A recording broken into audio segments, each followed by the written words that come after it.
سال پہلے مجھے ہارٹ اٹیک ہوا تو میں ادھر اس کیا ہوتا ہے آپریشن تھیٹر میں لیٹا ہوا تھا، تو لوگ کچھ ڈاکٹر مشورہ کر رہے تھے، کہنے لگے یار یہ آپس میں باتیں کر رہے ہیں، میں سن رہا ہوں، لیٹا ہوا سن رہا ہوں، وہ کہہ رہے کہ جی دیکھو یہ اس کا جہاں سے اس کی وین کٹ گئی ہے وہ بڑا مشکل ہے، یہاں سٹنٹ نہیں ڈل سکتا، میرے خیال بائی پاس کرنا پڑے گا، یہ نہیں مشکل ہے، پتہ نہیں بچے گا نہیں بچے گا، اس طرح کی باتیں کر رہے ہیں۔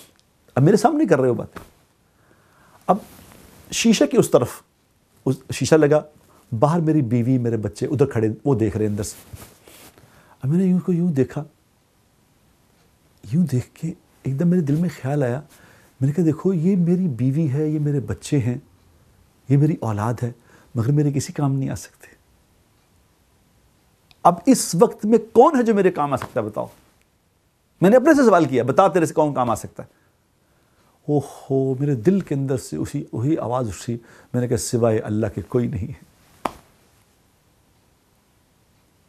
میرے دوستوں، میرے بھائیوں، اللہ سے تعلق بنانا تھا، کیونکہ اللہ کے سوا خدا کی قسم کوئی اس قابل نہیں ہے کہ جس کو دل دیا جائے۔